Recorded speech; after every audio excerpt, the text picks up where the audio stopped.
Hello there, Commonwealth from here. Is Link a playable character in Zelda Echoes of Wisdom? According to ESRB's own E10+ rating, or the same as Tears of the Kingdom, it is somewhat being implied to be the case. But the bigger question is how, and for how big of a part of the game. So be sure to leave a like, subscribe and press the notification bell. Link has been stolen away by the rift created by Ganon's trident, and it is up to the princess to save her kingdom, well after fleeing and breaking out from her own imprisonment.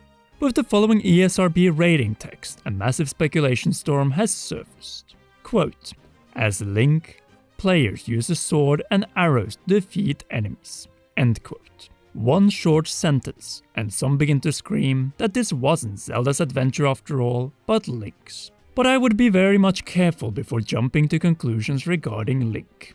For one, only one short sentence in the entire rating summary paragraph references Link. The rest tells and details that, quote, players assume the role of Zelda as she attempts to dispel rifts throughout Hyrule and rescue Link, end quote. In other words, this is still Zelda's game, but how much is then played as Link? It is hard to tell from this text alone, but personally I have several options that would narratively make sense. And some of these are clear examples of how Zelda could have been used to make the princess more involved in Tears of the Kingdom's distant past, or at any point of the game for that matter. Scenario number 1. Link is a major and the only playable character within the rift. This playable hero of Hyrule scenario could work if Zelda can dispel but not enter the rifts from Hyrule.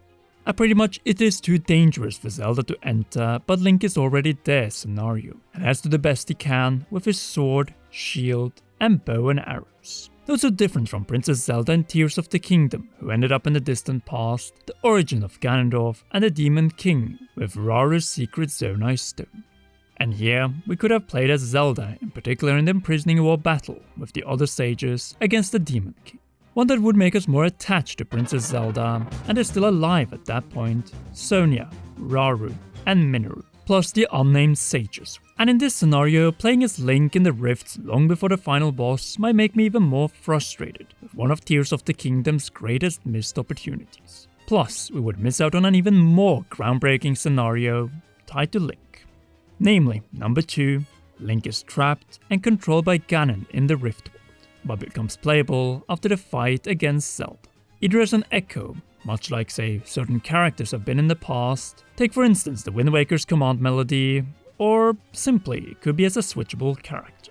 After all, only Link can defeat Ganon, something that the opening of the reveal/title trailer also implies. Don't worry, we're getting to that gameplay possibility soon, but first let's take a little closer look at this final act possibility.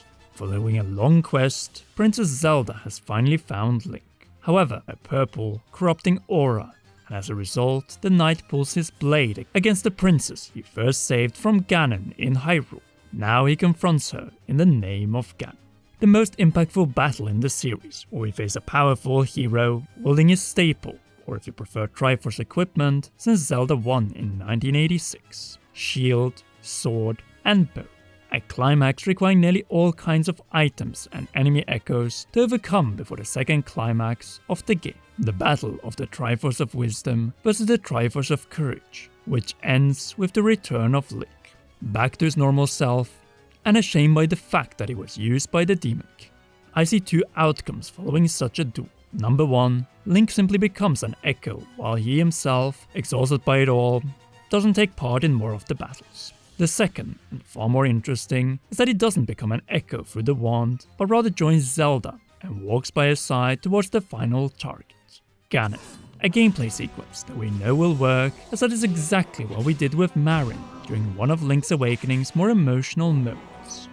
All leading to a final boss fight, where we use all echoes of Zelda, but then with the possibility of switching to playing as Link, either throughout the battle, or at the very least in its final phase. After all, he needed to deal the final blow, or perhaps they do it together.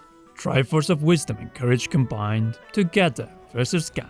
Much like in Tears, but far more interactive as you control both characters throughout the fight. I'm very much in favor of such a final act of the game, in particular if this one follows after an opening like no other in this series. Which brings us to scenario number 3. Link being playable in the opening of the game. And I will say straight out, this is most likely what ESRB are pointing to with the following brief, but precise sentence. As Link, players use a sword and arrows to defeat enemies. And what do we see from the original reveal trailer footage? Very likely gameplay of a hooded Link approaching darkness, then running up to them and boom, battle. Seeing this, I actually think we control Link in the opening as long as Zelda remains trapped in the crystal. And yes, this implies what you think it implies. The best opening sequence in the series, beating the one from Tears of the Kingdom easily. All through pure action, scene of Link sneaking and then running towards the Darknuts in Hyrule's final dungeon, in media res, Latin for into the middle of things, but in this case, straight into the action, as we hopefully get to take control of Peak Link with his arsenal against one of the Zelda series' strongest enemies, the Darknuts. We continue to walk up towards the first boss of the game, Ganon. Link throws off his cloak to reveal his cap and hair and draws his blade against the source of Hyrule's suffering. Already here, you see why this is the best opening in the Zelda series if playable. Just as the trailer teased, gameplay hero of Hyrule outmaneuvering Ganon with his equivalent to Link's Awakening's Rock's Feather, finishing the Demon King off with a sword or bow to conclude his quest. Still, Princess Zelda remains trapped in the crystal as Ganon is not finished and instead uses his trident to summon the first rift. Link is trapped in this one, but to save Zelda he fires off a single arrow, and this along with Zelda picking up Link's cloak is the metaphorical passing of the torch.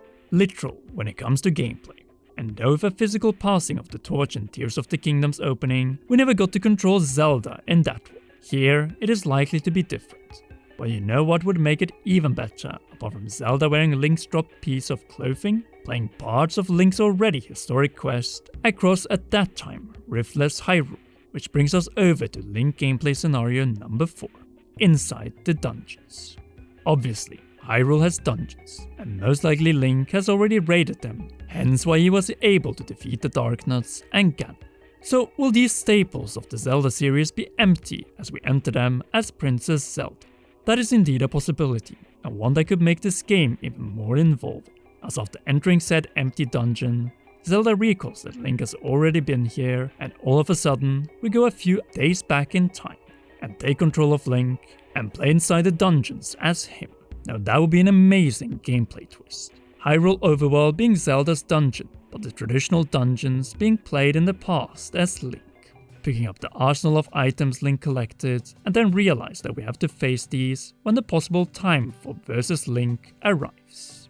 But then, instead of fighting a boss as Link, we go back to Zelda, who needs to face a boss at the end of the empty dungeon to claim a new heart container, and possibly, at least in the first dungeon, grant try a 4th triangle for their echoes. Even so, we're still not done yet, as there's a final option that will make everyone happy. Namely, scenario number 5. Post-game Link. After playing as Zelda throughout Hyrule for tens of hours, we return back to the same land with the liberated Link. But now what? Can we play as him before or even after the battle against Ganon? I hope that we get the choice to switch between Link and Zelda at this point in the castle, or maybe at the castle fountain. With that said, it would be awesome to actually be able to run around Hyrule before or after the final battle of the game as both. There are so many possibilities of a playable Link after freeing him from Ganon's possession. Personally, I will say that a playable Link should be seen as a bonus, and be based on the following structure. So number 3, gameplay opening with Link as the protagonist against Darknuts and Ganon before handing it over to Zelda. Then playing as Link in the past in the dungeons, followed by number 2, but in present times, where Link is the damsel in a similar fashion to Zelda and Twilight Princess, with a fight against the damsel. But unlike that fight, Link actually becomes playable in some form after the fight. And finally number 5, Link being playable before and after the final fight against Ganon. As you see, I don't want to be able to play as Link as long as he is trapped. That is to say, before he is wrestled out by Zelda from Ganon's control. I want Link to actually need Zelda's help, a Legend of Link, that is to say we play as Zelda, apart from the gameplay of Link in the opening, inside dungeons, while pulling a literal Link to the past and after versus Link, but before Ganon. These are the sections where Link should be playable. But how would you like to see Link Playable in Echoes of Wisdom? Opening versus Ganon Round 2, not at all, or more? Sound off in the comment section down below. If you haven't already, then be sure to leave a like, subscribe and press the notification bell to not miss any upcoming Echoes of Wisdom and other Zelda and Nintendo videos. Last but not least, a big thanks to all of you for watching, and to all our great patreon.com/commonrealm patrons. Special shoutouts to Raw producers Zach Johnson and JC Funk, and heroes Holly Wolf, Cheryl, and Garrett Hoy. You rock, and please enjoy one or both of these two awesome videos.